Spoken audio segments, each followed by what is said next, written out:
ولا تقولوا لمن يقتل في سبيل الله اموات بل احیاء صدق اللہ العظیم۔ شکریہ جناب چیئرمین کہ آج آپ نے ہمیں موقع دیا کہ کشمیری بھائیوں سے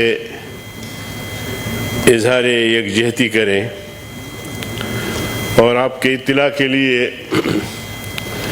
کل مولانا فضل الرحمان صاحب کی اپیل پر ملک بھر میں احتجاجی ریلیاں اور جلسے مظاہرے ہوں گے انشاءاللہ العظیم، اور مولانا فضل الرحمان صاحب خود آپارہ سے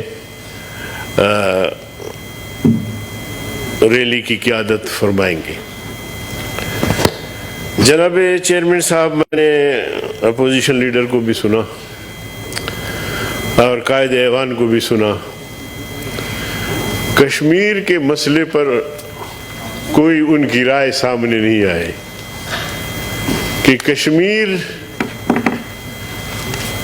کے ساتھ ہم نے کیا کیا، حقائق کیا ہے۔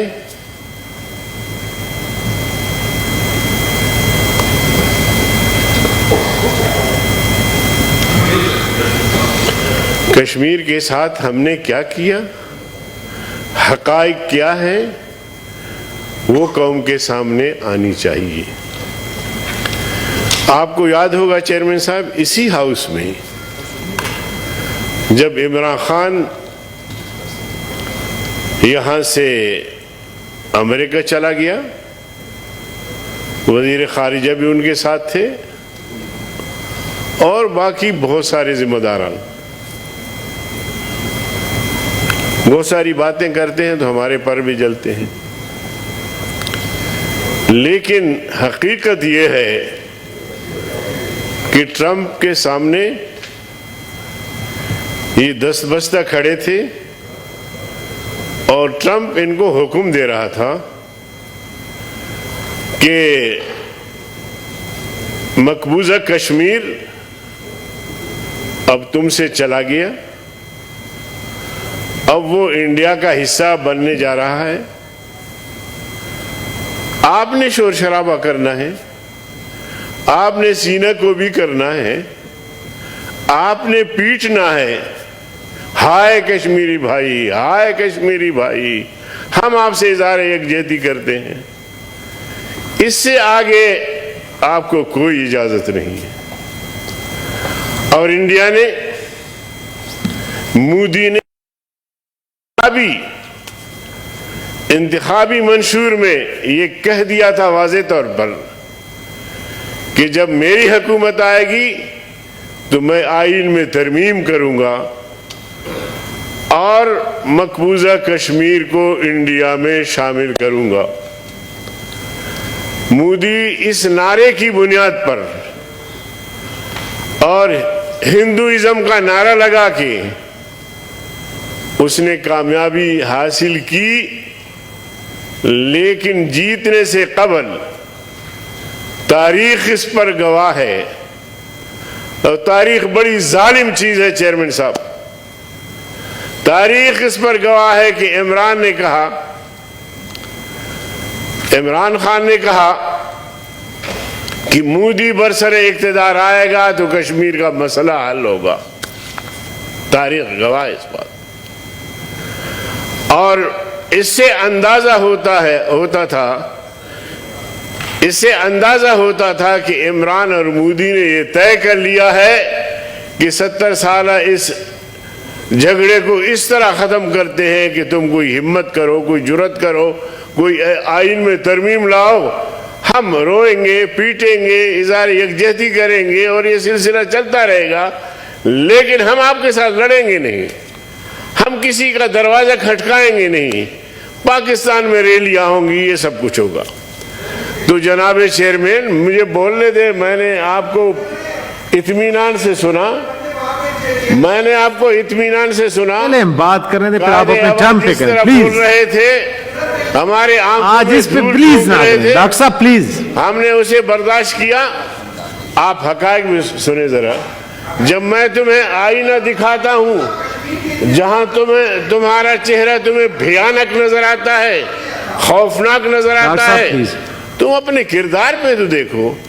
اب تم نے کشمیر کو ہندوستان کو دے دیا ہے, کشمیر تم نے بیچ دیا ہے. اب 1000 آنسو بہاؤ, یہ ایک فارمیلٹی ہے, ایک دکھاوا ہے, اس سے آگے کچھ نہیں ہے. تو میں سمجھتا ہوں جناب چیئرمین کہ ان ظالموں نے کشمیریوں کے خون کا سودا کیا ہے, ماں بہنوں کی عزت و ناموس کا سودا کیا ہے. انہوں نے بہت بڑا ظلم کیا ہے کہ مودی جب کہہ رہا ہے کہ میں برسر اقتدار آؤں گا تو میں مقبوضہ کشمیر کو انڈیا میں شامل کروں گا, یہ خاموش. پھر کہتے ہیں کہ کامیاب ہوگا تو مقبوضہ کشمیر کا مسئلہ حل ہوگا. ہاں, کشمیریوں کا مسئلہ اس طرح حل ہوا کہ کشمیر کو اس نے ضم کر دیا انڈیا میں, اور آئین میں آرٹیکل 370 کو جو ہے وہ ختم کر کے, اور جو کشمیریوں کے حقوق تھے, یعنی حقوق یہ تھے کشمیریوں کے کہ کشمیر میں باہر سے کوئی آ کر آباد نہیں ہو سکتا, کشمیر میں جو ملازمتیں ہوں گی وہ کشمیریوں کی ہوں گی, اور اسی طرح بہت سارے مراعات کشمیریوں کو حاصل تھے, باوجود اس کے کہ کشمیر مقبوضہ تھا, لیکن اس کے باوجود یہ ساری مراعات ان کو حاصل تھی. اب آپ اندازہ لگائیں کہ ان بھائیوں نے اور حکومت نے, جو موجودہ حکومت ہے, میں تو حیران ہوں قائد حزب اختلاف نے جس انداز سے بات کی, مجھے اس پہ بھی افسوس ہوا کہ کم از کم یہ آئینہ تو دکھائے ان کو. اس حکومت نے یہ سارا کچھ کیا ہے, آپ کی حکومتوں نے دفاع کیا, نواز شریف صاحب نے کیا, بھٹو صاحب نے, جو بھی ان کا موقف تھا اس حوالے سے, لیکن ان ظالموں نے تو کشمیریوں کے خون میں نمک چھڑکا ہے. اب کس منہ سے یہ اظہار یکجہتی کر رہے ہیں؟ کیا وہ اندھے ہیں, وہ نہیں سمجھتے, وہ نہیں جانتے؟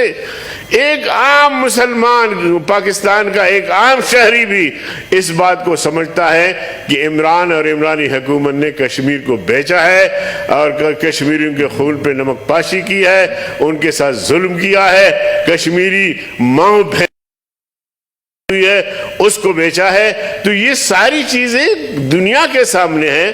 تو اس لیے میں کہتا ہوں کہ قرارداد کوئی ایسی جاندار ہونی چاہیے جو ان ساری چیزوں کی نشاندہی ہونی چاہیے. جناب, اگر یہ حقائق ہم چھپائیں گے آنے والی نسلوں کو کوئی پتہ نہیں ہوگا کہ کشمیریوں کے ساتھ کیا ہوا. تو اس لیے میں ان کو مجرم سمجھتا ہوں کہ یہ کشمیر کے بیچنے کے مجرم ہیں, اور جب تک پی ٹی آئی ہے, پی ٹی آئی کی حکومت ہے, یہ کشمیر کے حوالے سے کم از کم مجرم ہیں جنہوں نے کشمیری عوام کے خون کا سودا کیا ہے. تو میں اسی پر اکتفا کرتا ہوں کہ انہوں نے بڑی زیادتی کی ہے. اب رو رہے ہیں کہ جی کشمیریوں کا یہ ہوا, کشمیریوں کا وہ ہوا. تم نے بیچا ہے تو بیچ کر پھر اب رونے کا کوئی فائدہ نہیں ہے. بہت شکریہ جناب چیئرمین. جناب سینیٹر